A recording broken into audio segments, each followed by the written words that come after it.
to sai dai abin da nake son ƙarin bayani a yau, wata guguwa tana tasowa a zamani da wani tunani wanda ba na musulunci ba. Idan an samu wani filosofa ya kalli rayuwa ya tsara ta ta'azanci, in ya saki sai musulmi su ara sai ya fasi su ce daidai ne.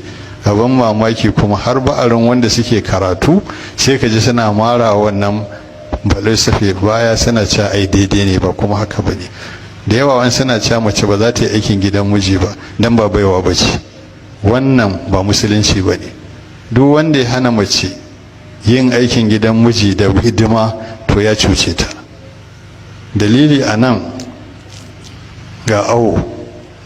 Annabi alaihissalam yana zaune a masallacinsa mai alfarma, sai wata mace ta zo, ana ce da ita Asma'u bintu Yazid al-Ansariya radiyallahu anha. sai ta zo a masallaci ana zaune da sahabbai ruwanan la'ali, ta ce ya rasulullahi ni wakiliyar mata ce, mata sun turo ni gurinka. annabi ce to, ta ce sun ce in tambaye ka, Allah ya aiko ka ga maza ya kuma aiko ka ga mata, Allah kuma shine ubangijin maza shine ubangijin mata. Annabi alaihi ce mata ajal haka yake. sai ta ce to mata sun ce in tambaye ka, da me za su iya kafada da kafada da namiji, me za su yi gasa da namiji a lahira? Maza an ɗora musu yin sallar biyar a cikin jama'a, azhar la'asar magarba isha asuba duk a jama'a. Kowace sallah ɗaya in kai a cikin jama'a tana da daraja 27, azhar 27, la'asar 27, magarba 27, isha 27, asuba 27. amma mutum ya sallarsa shi kaɗai daraja ɗaya. to mace tana gida ta yi sallah biyar tana da daraja biyar, shi kuma yana da 27 so biyar. tazarar akwai ta koko babu? ai nisan ya yawa ma. sai ce da annabi alaihi haka ya ce eh. sai ta ce masa maza su Allah ya farlanta zuwa sallar juma'a, amma bai ɗora mata zuwa juma'a ba sai sun ga dama. tare da abin da juma'a take da shi, idan mutum ya tafi sallar juma'a, takun da zai daga gidansa zuwa masallaci kowane taku ɗaya sai rubuta masa ibada shekara 20. in ka samu taku 100 kana da shekara 20 so 100. in tafiya ta kai taku 500 kana da wannan. sannan za ka dawo gida ma haka za a rubuta maka. sannan in an je masallaci a kofofin masallaci akwai mala'iku suna rajistar mutane kaf wanda suka je. sannan aka idar da sallar za a ba da lada mai yawa. sannan za a kankare zunubi daga wannan juma'ar zuwa juma'a mai zuwa har da ƙarin asabar lahadi litinin, kullum haka yake. sannan aka komo gida akwai wata kyauta ta musamman da za a yi ta ibada shekara 100 kowa za a rubuta a bashi. ta ce to maza aka ɗora wannan ba a ɗora wa mata ba. sai ta ce janaza ita ma maza aka ɗora ba ɗora mata ba. in suka je suka yi sallar janaza suna da lada ƙiraɗin su kamar girman dutsen Uhudu.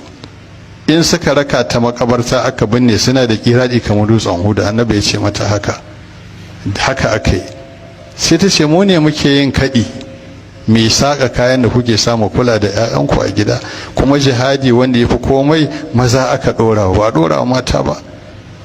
sai ta ce to mata sun ce in tambaye ka rasulullah, in kiyama ta tashi da me za su iya tadda maza? sai annabi sai juya wajen sabai ce tunda mata suke taɓa tambaya mai hankali irin wannan ba. sai ce to wakiliyar mata ki je ki ce musu na ce husnu tabaul zauji wabtiga amradatihi ya adilu zalika kullah. kyautatawa mai gida da neman yadda sai ya haɗe wa'ancan gaba ɗaya. to kaga in mutum ya ziga ta ce kar ta yi, ya cuce ta. in ta je lahira za ta tashi mutsiya ce ya bacci da komai. kaga wancan wani filosofa ne, watakila ma ba ma guje ne shi, a azancinsa yake ganin haka ne, amma a musulunci ba haka bane.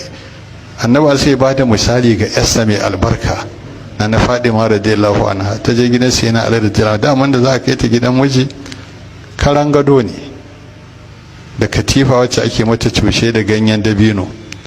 sannan ka sai mata dutsen nika wanda za ta dinga nika da shi, amma dutsen nikan su wancan ba irin namu bane nan. wanda ake sa dutsen da kuma ɗan a dinga gurzawa, suna su irin wanda yake tsaye ne ga babban kuma ga abin ana juya shaka kamar yadda ake yin siga, to irinsa ne.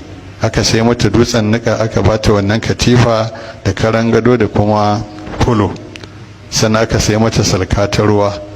Aka je kuma aka sami itace aka rataya jikin bango, aka ce nan zaki dinga rataye salka, nan zaki dinga rataye kayanki na sawa da na mai gidanki ga kayanki. Aka sai mata kwalabar turare aka kai ta radiyallahu anha. Ta je ta ci gaba da aiki, take kwashe shara, take girki, tana amfani da wannan niƙan da ɗiban ruwa, tana ta yi.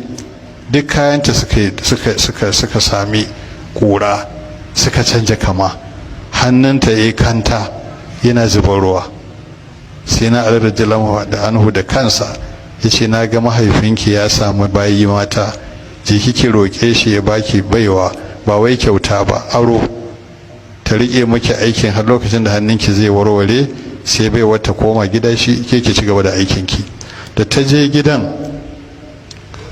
sai ta kasa faɗa, sai gama hira da annabarsa ta dawo gida, annabar sun sai biyo bayanta ya same su ya ce, na ga Fadima ta shigo amma ga alama a bakinta akwai magana ba ta yi ba.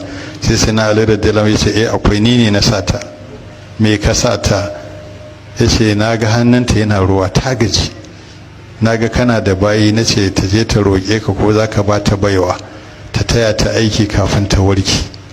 Sai annabi alaihissalam ya ce, to idan kuka zo bacci kai da ita kowanne ya ce subhanallahi 33, walhamdulillahi 33, wallahu akbar 34, sai su yafi muku baiwa da kuke tambaya, sai tafi. To tun daga nan sabai suka gane tunda annabi alaihissalam ya zaba wa Fadima wannan, to babu hanyar tsira a lahira sai ita.